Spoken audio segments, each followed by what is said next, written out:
जय हिंद, वंदे मातरम। स्वागत है आप सभी का गुरुजी वर्ल्ड एग्जाम स्टडी प्लेटफॉर्म में। राष्ट्र हित में शिक्षा, this is Dheeraj Dwivedi from Guruji world.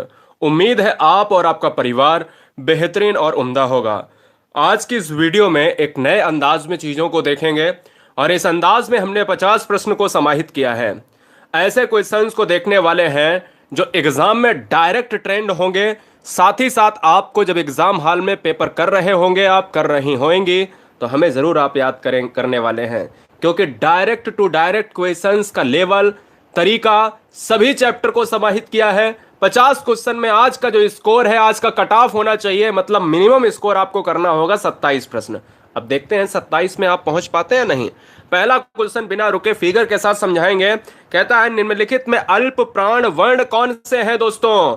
अल्प प्राण वर्ण को हम फिगर से समझा देते हैं, जिंदगी में आपका कोई कॉन्सेप्ट नहीं गलत होगा, और घोषाघोष को भी हम आगे इसी वीडियो में फिगर से समझाने वाले हैं। ठीक है, तो चलिए अल्प प्राण की बात करी जाए तो आपको पता है, नहीं पता है तो पहले जान लो कि पहले, तीसरे, पांचवें वर्ग के अल्प प्राण होते हैं। अब आप कहोगे ये सर क्या। अब जैसे इस क्वेश्चन का जो आंसर है वो ऑप्शन नंबर क्या है, सी हो जाना चाहिए। ठीक है, अब आप कहोगे कि सर समझ में नहीं आया, इसका जो है आंसर हमें बिल्कुल, मतलब आंसर लगाने से क्या होता है, अगर समझा दो तो और अच्छी बात है। यानी फिलहाल इस क्वेश्चन का जो आंसर है वो सी हो जाएगा। अब कहते हैं कि भाई अल्प प्राण वर्ड क्या होते हैं। अल्प प्राण वर्ड वो होते हैं जो हर वर्ग के पहले, तीसरे, पांचवें सदस्य होते हैं। महाप्राण कौन से होते हैं, महाप्राण प्राण हर वर्ग के दूसरे, चौथे होते हैं। अब आप कहोगे सर कैसे, तो फिगर में आ जाइए। फिगर में देखिएगा, अल्प प्राण और महाप्राण किसे कहते हैं ऐसे कोई नहीं बताएगा, जैसे हम फिगर में आपको बता रहे हैं, समझिएगा। देखिए थोड़ा ब्लर है, कोई बात नहीं है।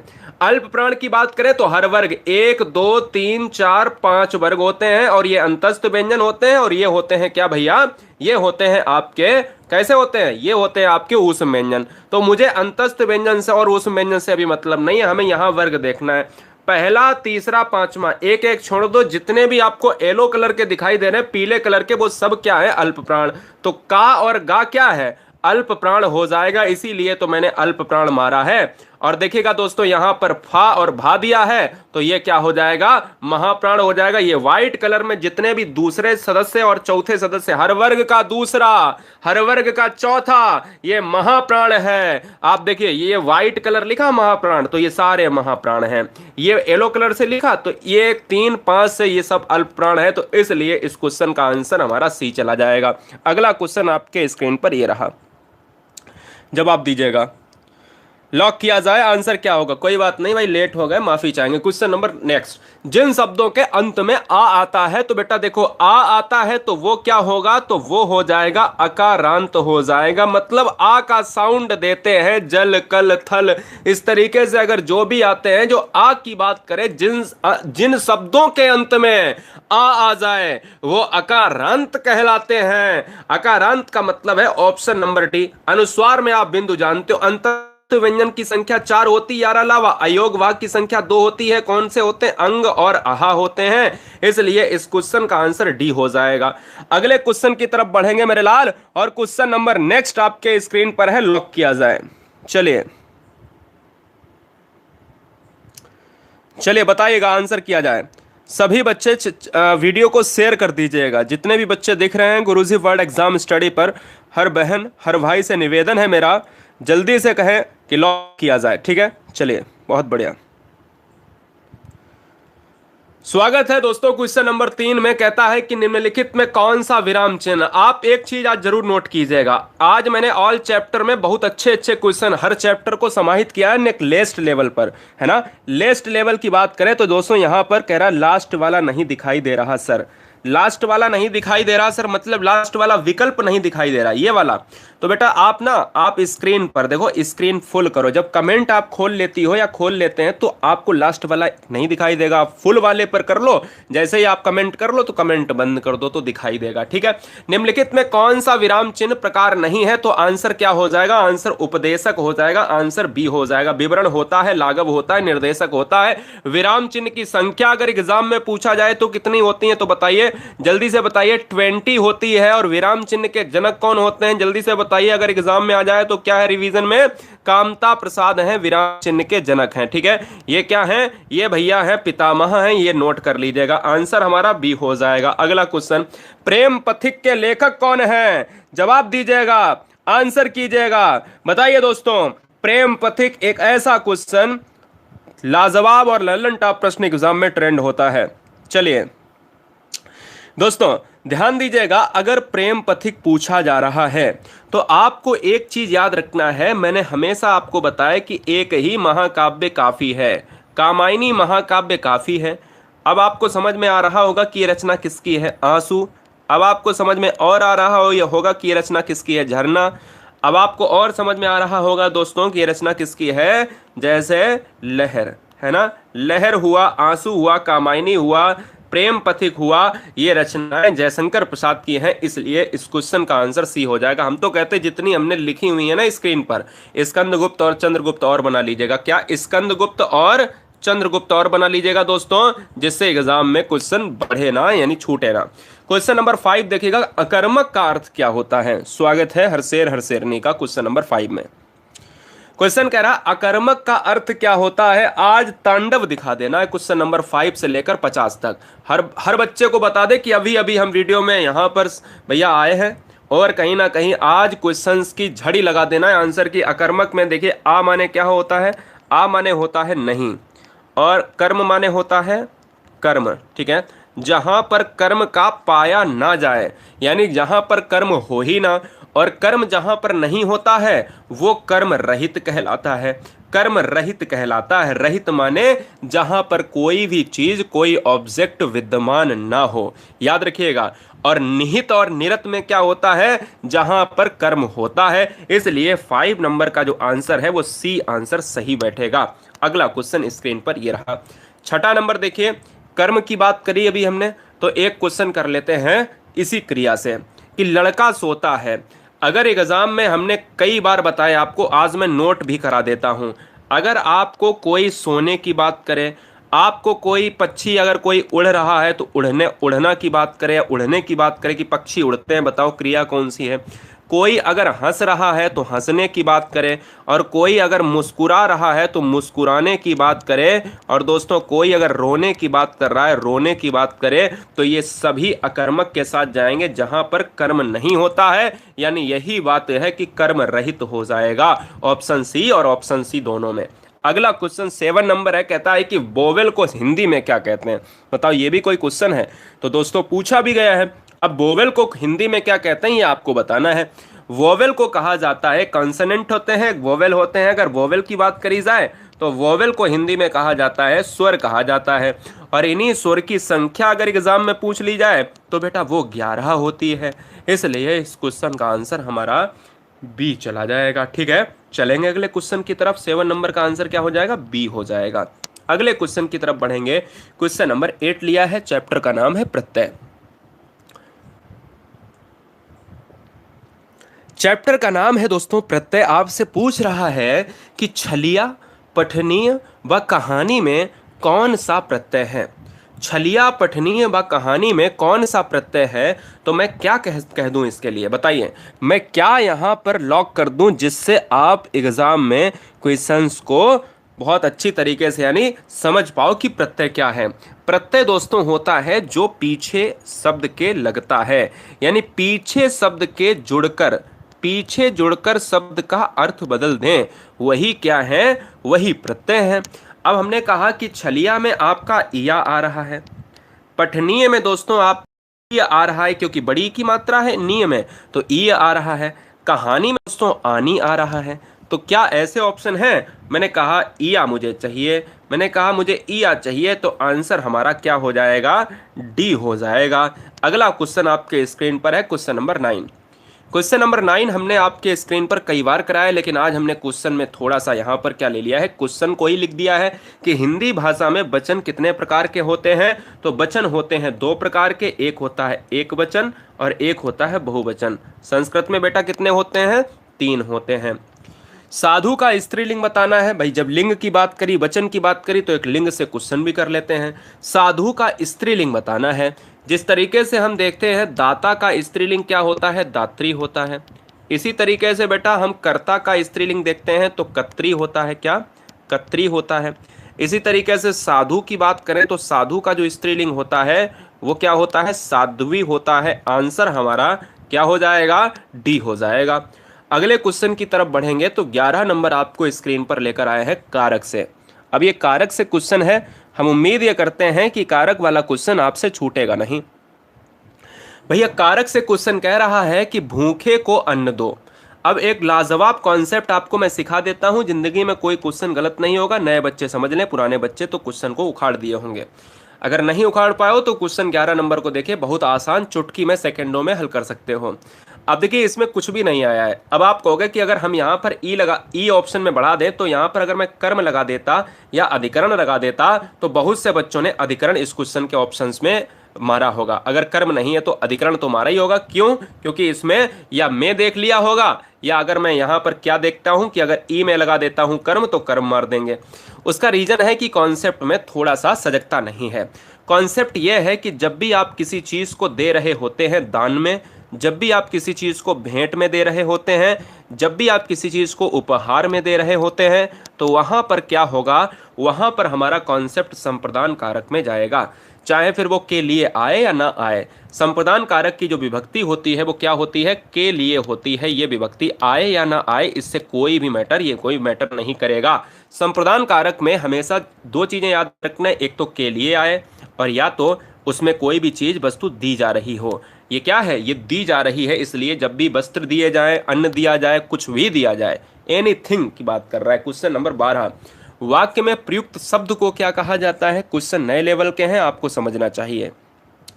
क्वेश्चन नए लेवल में क्वेश्चन नंबर 12 को देखना है, वाक्य में प्रयुक्त शब्द को क्या कहा जाता है। अब ये क्वेश्चन एग्जाम में आ जाए ना तो मुझे लगता है कि 90% बच्चे यहां पर क्वेश्चन को रॉन्ग कर जाएंगे थोड़े से जल्दबाजी में। अब देखिएगा, वाक्य में हमेशा वाक्य में लिपि को कभी नहीं मारना है, क्योंकि लिपि तो भाषा में प्रयोग होती है और भाषा के लिखने में प्रयोग होती है। बिल्कुल देवनागरी लिपि अगर हिंदी की है तो है, पंजाबी की गुरुमुखी है, ठीक है, तो लिपि तो भाषा में प्रयोग होगी।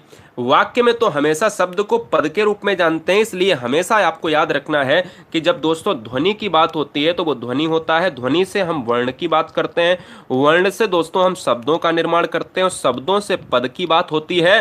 तो यही तो कहा जाता है शब्द और पद, और पदों से हम दोस्तों कहेंगे वाक्य। तो आप यही क्वेश्चन देखो कि चाहे आप वाक्य ले लो चाहे आप शब्द ले लो, तो वाक्य और शब्द में पद जो है आंसर हमारा बेस्ट रहेगा। अगला क्वेश्चन आपके स्क्रीन पर 13 नंबर।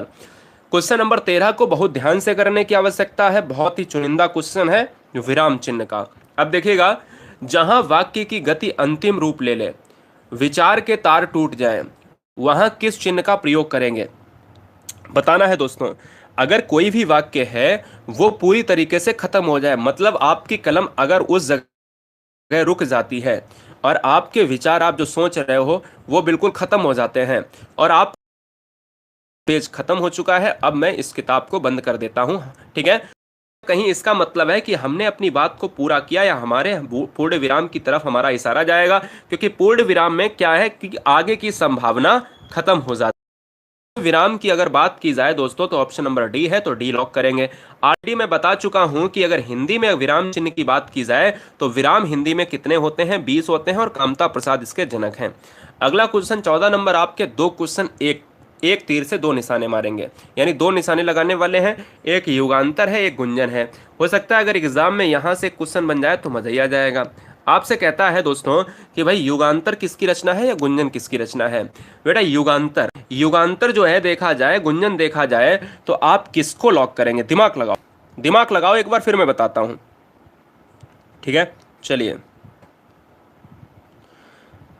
देखिए, मैं आपको एक ट्रिक देता हूं, एक ट्रिक देता हूं, ठीक है, एक ट्रिक देता हूं कि भाई क्या है, सबसे पहले इनको पुरस्कार मिला था साहित्य, साहित्य के क्षेत्र में, अब कौन सा मिला था ये आपको बताना है। अब देखिए मैं आपको बताता हूं कि एक क्वेश्चन एग्जाम में आ जाए कि ये बताओ कि हिंदी में प्रकृति का सुकुमार कवि किसे कहा जाता है। प्रकृति का सुकुमार कवि किसे कहा जाता है, लॉक किया जाए।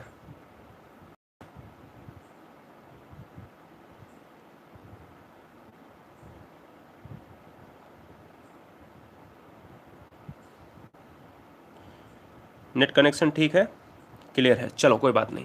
प्रकृति का सुकुमार कवि कहा जाता है, तो मैं कह सकता हूं बिल्कुल ठीक है। आंसर हमारा किसके साथ चला जाएगा, हमारा चला जाएगा पंत के साथ चला जाएगा। और पंत से मैंने एक क्वेश्चन अभी आपसे पूछा था कि भाई सबसे पहले जो है चिदम्बरा पर इनको पुरस्कार मिला।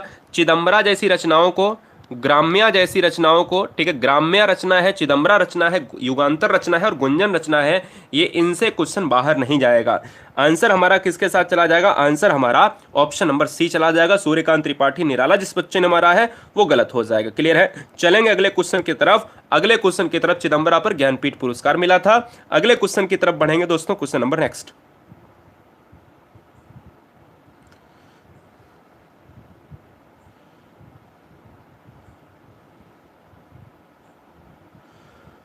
सदाचार में उपसर्ग कौन सा होगा? बेटा सदाचार की बात करी जा रही है। क्वेश्चन नंबर 15 और 16 नंबर कौन करेगा, इंतजार करिएगा। 15 नंबर आप सभी के लिए है होमवर्क में, यानी होमवर्क का क्या, अब होमवर्क की समझ लो, इतना क्वेश्चन आसान अगर दे दिया जाए तो ये होमवर्क तो मतलब 1 सेकेंडों में हो जाएगा। अरे भाई सद धन आचार होगा या सत, तो हम कहेंगे कि भाई जहां पर व्यंजन संधि की बात करी जाए तो वहां हलंत लग जाता है, इसलिए ऑप्शन ए चला जाएगा। 16 नंबर का इंतजार करने वाले भैया, आपकी जो है सीमा शुरू होती है समय की और 5 सेकंड मिलेंगे, तो बताइएगा, जवाब दीजिएगा 16 नंबर का आंसर क्या होगा। मेरे लाल याद रखिएगा कौन सा स्वर नहीं है। अगर स्वरों की बात करी जाए तो आ ई उ ए ओ औ, इस तरीके से आपने स्वर देखे। कुल कितने स्वर होते हैं आपने ये भी जाना कि सर जो है हिंदी में जो स्वर होते हैं वो पूरे होते हैं 11 स्वर होते हैं।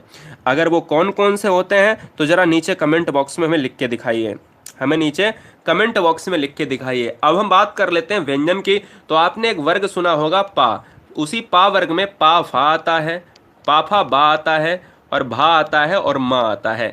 ये जो बा है ये क्या है, यह है दोस्तों ओष्ठीय व्यंजन है। ये क्या है, ये ओष्ठ व्यंजन है, इसलिए यह ओष्ठ व्यंजन के साथ हमारा ऑप्शन नंबर डी चला जाएगा। अगले क्वेश्चन की तरफ बढ़ेंगे। क्वेश्चन नंबर नेक्स्ट है 17 नंबर, जवाब दीजिएगा आंसर क्या होगा। 17 नंबर आपको लॉक करना है, क्या होगा जल्दी से जवाब दीजिए। 17, बाग जाल में कौन सा संधि विच्छेद सही होगा, जरा बताइए फटाफट, समय सीमा समाप्त हो रही है, समय सीमा आपकी समाप्त हो चुकी है। 17 में देखिएगा बाक धन जाल होगा और बाक धन जाल बराबर ए ऑप्शन हो जाएगा, और जैसे ही हलंत लग जाए तो तुरंत समझ लो व्यंजन संधि हो जाएगी। और ऐसे क्वेश्चन एग्जाम में देखने को मिलेंगे।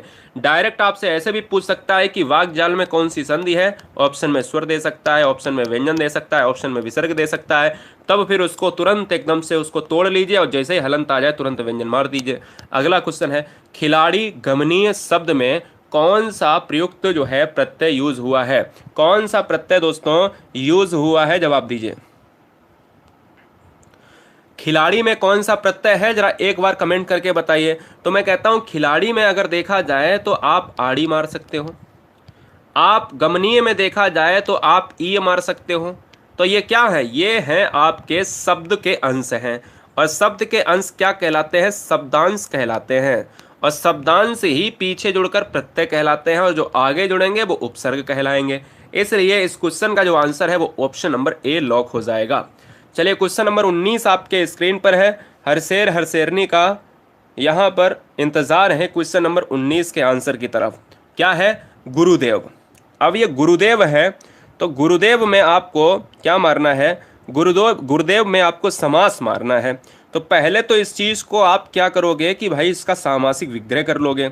सामासिक विग्रह अगर कर लोगे तो आप इसमें एक चीज़ पाओगे कि क्या, गुरु रूपी देव, ठीक है, ये सामासिक विग्रह हो जाएगा। जहां पर क्या है, गुरु की विशेषता बताई जा रही है, गुरु रूपी देव।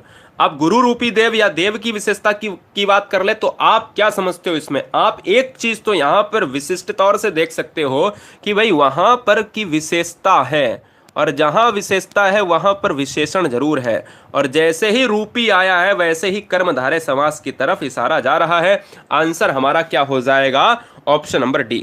अगला क्वेश्चन स्क्रीन पर 20 नंबर, अगला क्वेश्चन स्क्रीन पर है 20 नंबर दोस्तों। समादर व संरक्षण में कौन सा उपसर्ग है, मेरे लाल याद रखिएगा समादर। अब समादर में आप देखिएगा तो समधन आदर तो होगा, पक्का समधन आदर हो जाएगा। पहला क्वेश्चन तो ये आपका यहां से निकल कर आ गया कि संधि विच्छेद। दूसरा क्वेश्चन हलंत लग जाए तो दूसरा क्वेश्चन व्यंजन संधि है। तीसरा क्वेश्चन में अगर देखा जाए तो समधन रक्षण की बात कर लेंगे तो समधन क्षण हो जाएगा। तो मैं कह सकता हूं दोस्तों यहां पर जो सम है वो हमें एक उपसर्ग ढूंढना था, ना कि हमें संधि विच्छेद करना था। तो मुझे यहां पर सारी चीजों की यहां पर बात पता चल गया है, यानी ऑप्शन नंबर ए हो जाएगा। उपसर्ग दोस्तों हमेशा प्रीफिक्स होता है जो पहले फिक्स होकर जुड़ता है। अगला क्वेश्चन 21 नंबर, विराम का अर्थ क्या होता है? अभी हमने क्वेश्चन में विराम चिन्हों के बारे में आपको बताया। हमने अभी यह भी बताया कि जहां पर विचारों के तार टूट जाएं तो बताओ कौन सा विराम चिन्ह यूज होगा? तो पूर्ण विराम, क्योंकि पूर्ण विराम एकदम से अंत रूप देता है। और विराम का अर्थ क्या होता है? विराम का अर्थ होता है जैसे आप चल रहे होते हो और आपको थक जाते हो, आप जब थक जाते हो तो आप रुक जाते हो। इसी तरीके से आप जब लेखन पद्धति में क्या कर रहे होते, लिख रहे होते हो या बोल रहे होते हो, तो जब लिखते लिखते आप रुक जाओ तो उसको विराम कहा जाता है। और जब बोलते बोलते आप रुक जाओ तो उसमें जब आप सांस लेते हो तो उसको भी विरामावस्था का नाम दिया जाता है। तो ठहरना या रुकावट या रुकना, यही विराम चिन्ह की विशेषता है, यही विराम चिन्ह का अर्थ है। और हिंदी में विराम चिन्ह मैं तीसरी बार बता रहा हूं इस वीडियो में, संख्या क्या होती है? 20 होती है। गलती मत करना, मैं बार बार हर चीज को जितना रिपीट करोगे उतनी चीजें शार्प होंगी, है ना। अगला क्वेश्चन स्क्रीन पर ये रहा। 22 नंबर आपसे लिंग से पूछ रहा है और आपसे कह रहा है कि भाई निम्नलिखित शब्दों में कौन सा स्त्रीलिंग नहीं है? कौन सा स्त्रीलिंग नहीं है, कमेंट कीजिएगा। स्वागत है मेरे लाल। और हरशेर हरशेरनी के लिए क्वेश्चन नंबर नेक्स्ट आ चुका है और आपसे कह रहा है, और वो कह रहा है, क्वेश्चन क्या कह रहा है कि निम्नलिखित में आपको स्त्रीलिंग बताना है जो नहीं है। कौन सा नहीं है, लॉक किया जाए। देखिए दोस्तों, अगर मैं बात करता हूं इस क्वेश्चन में कि भाई ऑप्शन नंबर, देखिए रोटी की बात की जाए तो है, पूड़ी की बात की जाए है, नदी की बात की जाए है। रोटी खाई जाती है, पूड़ी खाई जाती है, नदी बहती है, पानी पिया जाता है ना। पानी पी जाती है तो हो जाता, तो एक बार हम कह सकते थे स्त्रीलिंग हो जाता, लेकिन ऑप्शन हमारा क्या हो जाएगा? डी, बी के साथ हो जाएगा। क्वेश्चन नंबर 23 आपके लिए एक थोड़ा सा टफ क्वेश्चन लेते हैं, अब देख लेते हैं क्या होगा।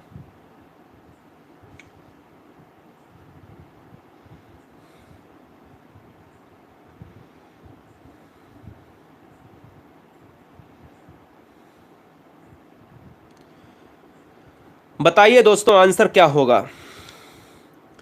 आपसे कह रहा है चंद्रहास के लेखक कौन है।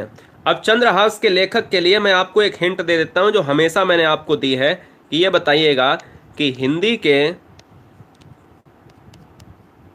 राष्ट्र कवि किसे कहा जाता है। हिंदी का राष्ट्र कवि किसे कहा जाता है? तो आंसर आपका आ चुका होगा, मैथिली शरणगुप्त। हिंदी का राष्ट्र कवि मैथिली शरणगुप्त को कहा जाता है और यही जो है रचनाकार हैं चंद्रहास के। चंद्रहास को लिखने वाले option number C Maithili Sharangupta ने भारत भारती को भी लिखा है। निम्नलिखित में आपको एक वृद्धि स्वर संधि बतानी है। आपको मैं बता दूं, एक ऐसी ट्रिक बताऊंगा दुनिया की जो जिंदगी में आपका कोई क्वेश्चन एग्जाम हॉल में गलत नहीं होगा, एक नैनो सेकंड में देखते ही पहचान जाओगे।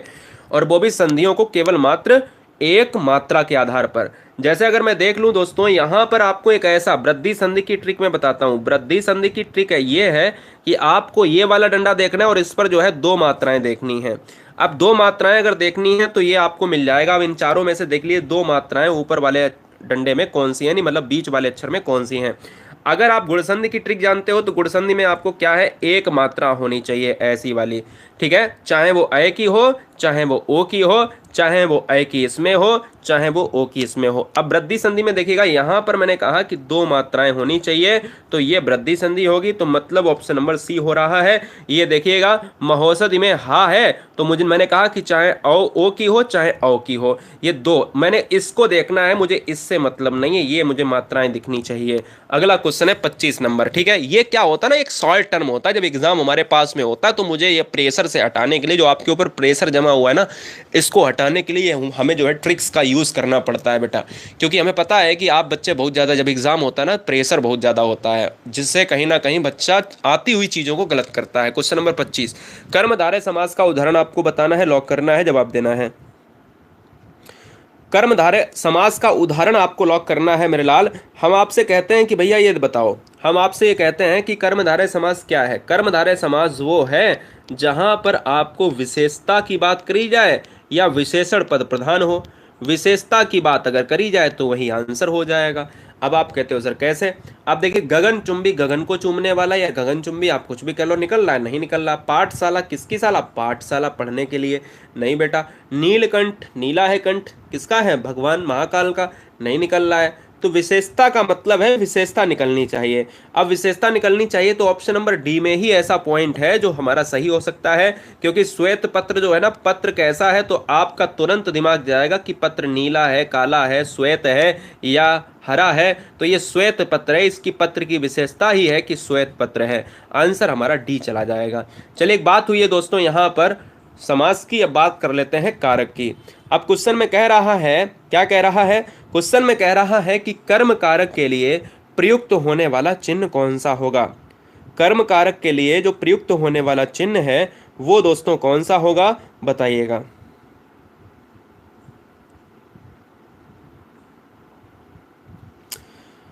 कर्म कारक के लिए दोस्तों आपको बताना है, लॉक करना पड़ेगा, आंसर देना पड़ेगा। हमने कहा कि क्या इसमें हम कर्ता के साथ लॉक कर सकते हैं? हमने कहा क्या इसमें आप साधन के लिए अगर बात करोगे तो साधन में आप करण के लिए लॉक कर सकते हो? हमने कहा कि क्या इसमें संप्रदान हो सकता है? बिल्कुल हो सकता है। और इसमें क्या होगा? इसमें आपका कर्म कारक होगा। तो आंसर हमारा डी हो जाएगा, क्योंकि कर्म कारक हमेशा डी की तरफ विश्लेषित होता है। अगले क्वेश्चन की तरफ बढ़ेंगे। क्वेश्चन नंबर 27 नंबर स्क्रीन पर है, आपको देखना पड़ेगा। चलो बेटा देखिएगा, क्वेश्चन नंबर 27 करिएगा।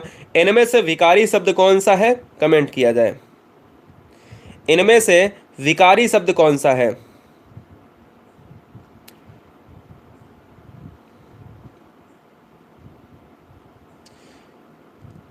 सत्ताईस नंबर का बताइएगा। हाथी बच्चों ने कहा है कि भाई हाथी हो जाएगा, कुछ बच्चों ने कहा है ए हो जाएगा।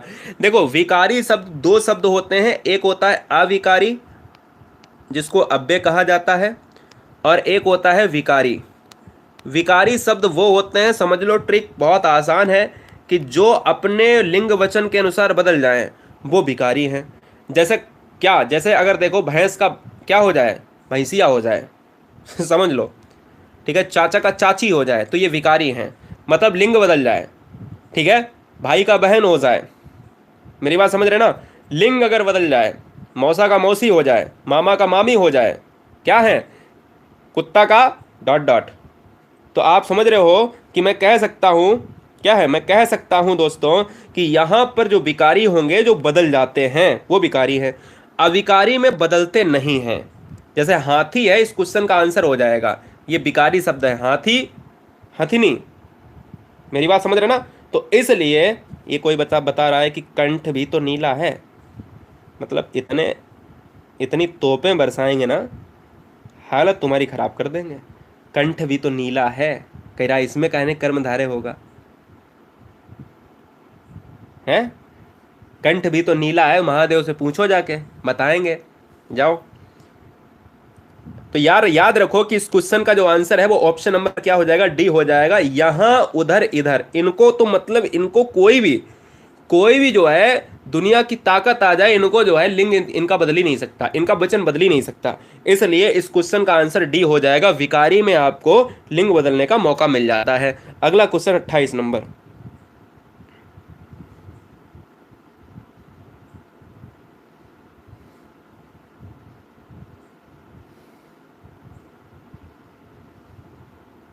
कंठ भी तो नीला है, बता। चलो अगला क्वेश्चन।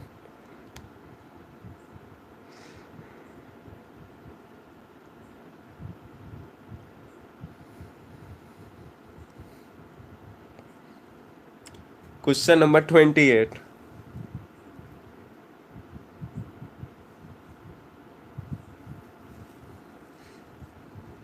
28 मेरे लाल कह रहा है कि विरोध करने का मतलब है सिर उठाना। ऑप्शन नंबर जाएगा बी के साथ। अगला क्वेश्चन है 29।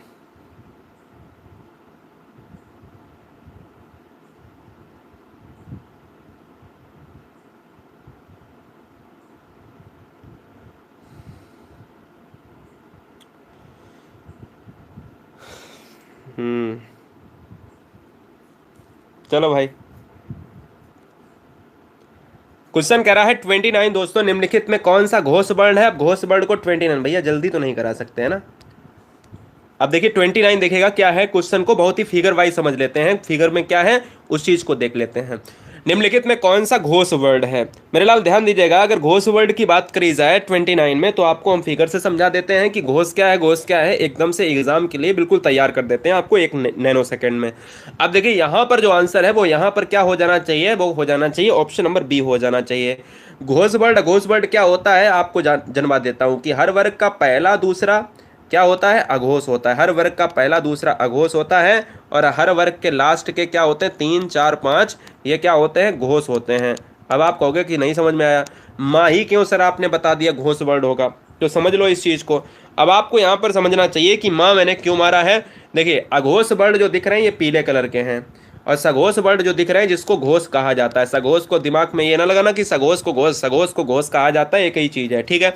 अब समझिए, अब देखिएगा आपको का खा गा घा दिख रहा है यहाँ तक, हर वर्ग के स्टार्टिंग, अब ये देखिए का वर्ग है, ये देखिए चा वर्ग है, ये देखिए टा वर्ग है, ये ता वर्ग है, ये पा वर्ग है, और ये क्या है, ये आपके उस व्यंजन है, और 11 अलावा आपके अंतस्थ व्यंजन है। तो अब मैं आपसे कह दूं एक क्वेश्चन और ध्यान रखना, उस व्यंजन में हा जो है ये सघोष है, हर उस व्यंजन अघोष नहीं होता। एक बार स्क्रीनशॉट ले लिया जाए, बच्चे कभी भी कंफ्यूज नहीं होंगे, ठीक है। अब देखो माँ जो है दिख रहा है आपको, माँ सघोष है, सघोष को हम घोष कहते हैं, इसलिए हमारा क्या हो जाएगा, क्या हो जाएगा, बी हो जाएगा। अब आपने कहोगे कि सर खा चा और छा क्यों नहीं मारा, तो देखिए खा चा और क्या था, खा चा के बाद छा था, तो ये छा भी देखिए यहाँ पर दिख जाएगा, तो ये अघोष है। तो हर वर्ग के स्टार्टिंग के 2 सदस्य अघोष हैं, और हर वर्ग के लास्ट के तीनों क्या हैं, सघोष हैं। अगला क्वेश्चन 30 नंबर।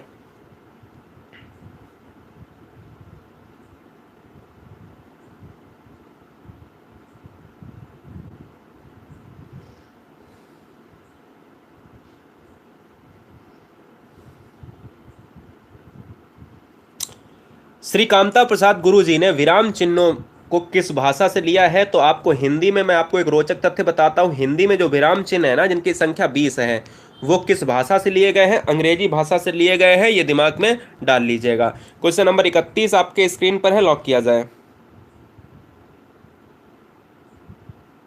ठीक है।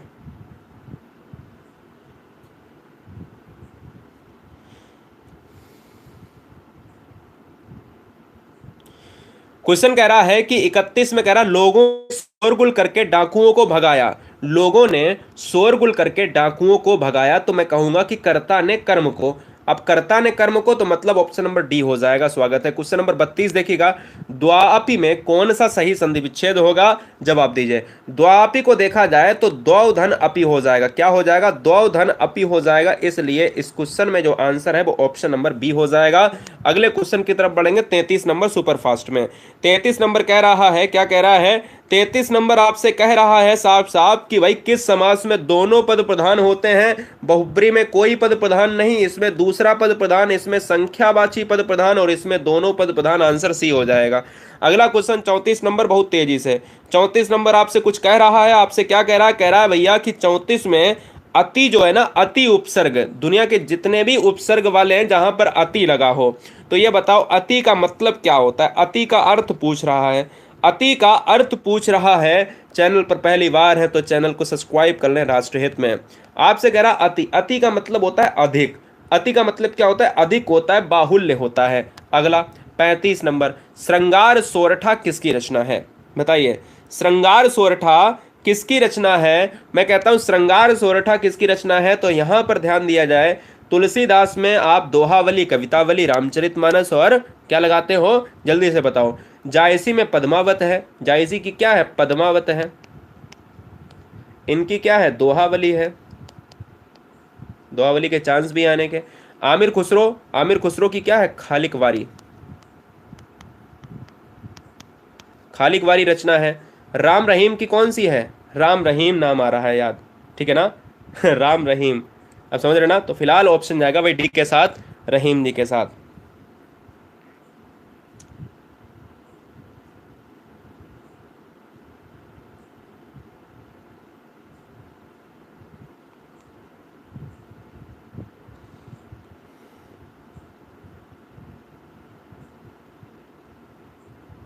चलिए बेटा, जलमग्न, अब कोई भी क्वेश्चन है समास में अगर देखा जाए तो समास की एक ही ट्रिक अपने दिमाग में बैठा लेना। जिस समय आप एग्जाम हॉल में बैठे होंगे या बैठी होंगी तो मेरे लाल हमेशा एक चीज याद रखिए, जलमग्न को कोई भी समास हो तो उसको तोड़ लेना। जलमग्न, अब जल में मग्न है तो अधिकरण आ रहा है, अधिकरण आ रहा है तो आंसर डी हो जाएगा। ये क्वेश्चन कितने बच्चे लगाएंगे हम देखना चाहते हैं, कितने बच्चे लगाएंगे हम देखना चाहते हैं, क्या आंसर सही लगा पाएंगे या नहीं।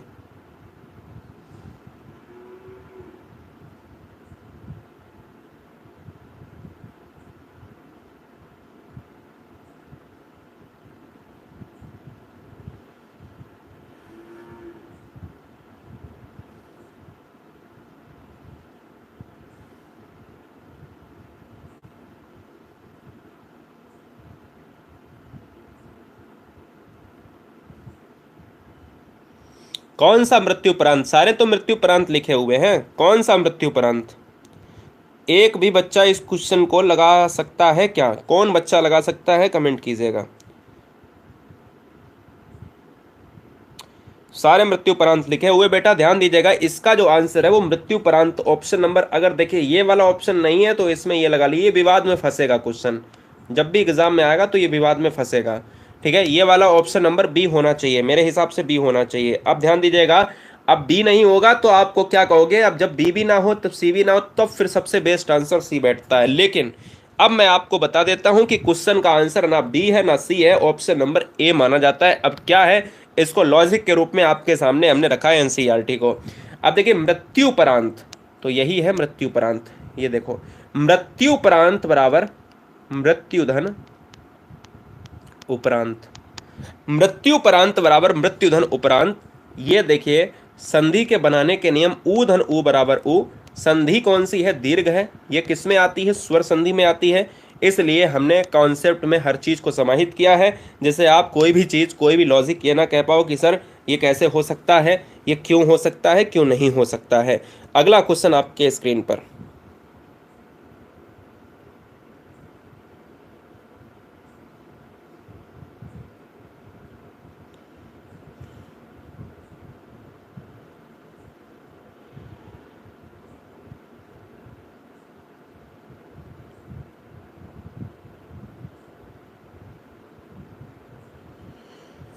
हिंदी का महाप्राण किसे कहा जाता है, तो क्रांतिकारी कवि निराला को कहा जाता है।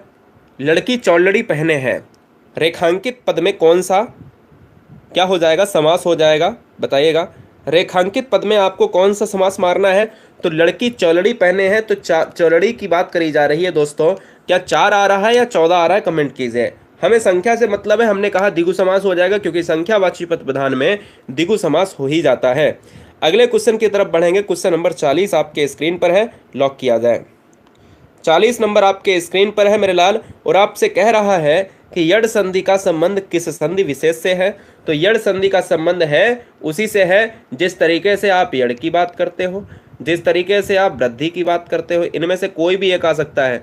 जिस तरीके से आप गुण की बात करते हो, जिस तरीके से आप अयादि की बात करते हो, और बताओ कौन सी बची, दीर्घ बची है, ठीक है ना, दीर्घ ऊपर लिखे दे रहा हूं, दीर्घ।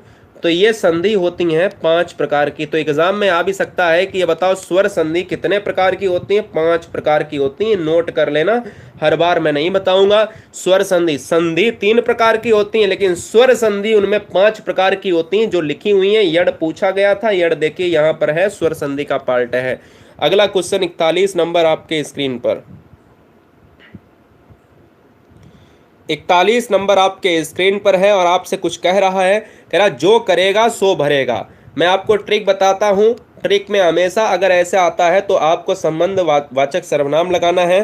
संबंध वाचक सर्वनाम, संकेत वाचक यार कौन बच्चा मार रहा है यार, ये देखिए संकेत वाचक बच्चा कोई मार रहा है।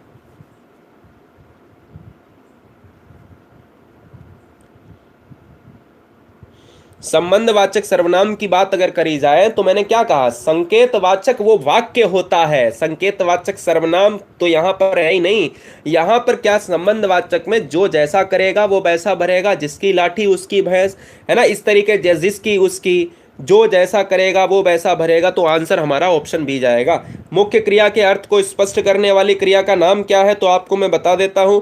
सब्सक्राइब करने के लिए हर शेरनी का दिल से धन्यवाद।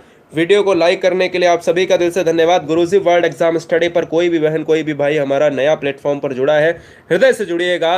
रोज रात्रि 8 बजे देश की नंबर 1 हिंदी हमारे साथ, दिल से हिंदी।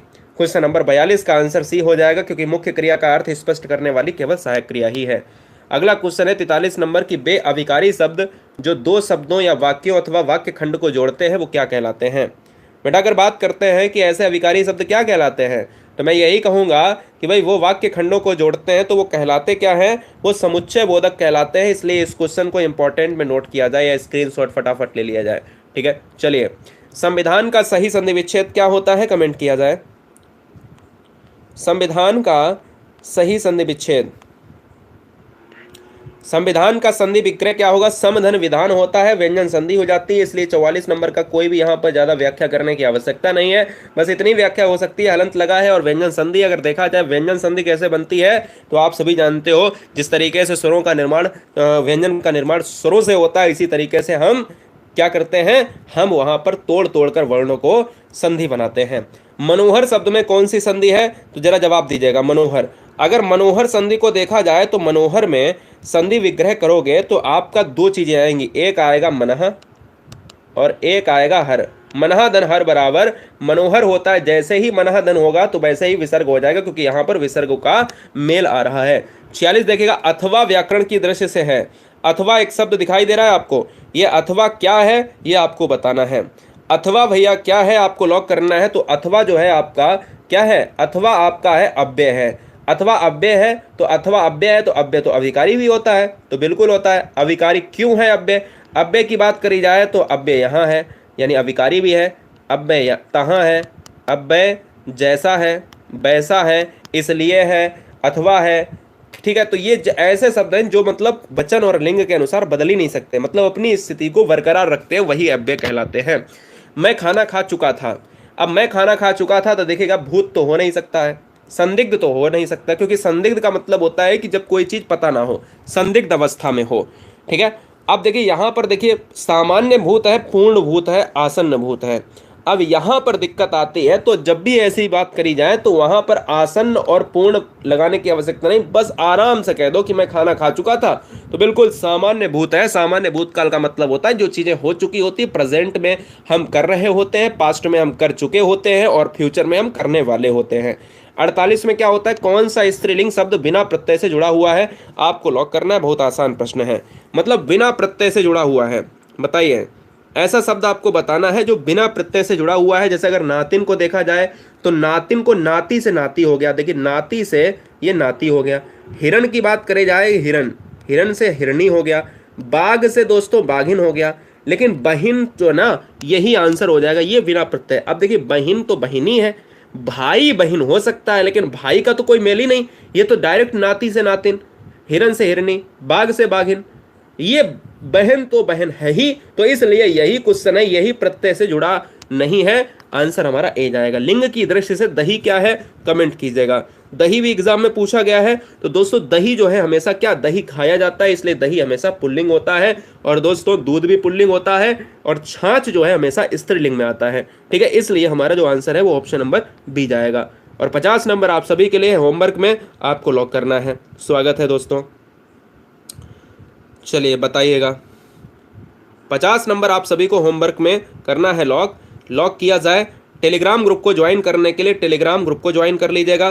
गुरुजी वर्ल्ड एग्जाम स्टडी प्लेटफॉर्म में जो बहन जो भाई हमारा नया बच्चा जुड़ा हुआ है, उन सभी से बस एक ही बात कहना चाहेंगे। क्या कहना चाहेंगे कि बेटा देखिएगा, दिल से जुड़ जाइएगा, और दिल से जुड़िएगा, हृदय से जुड़िएगा।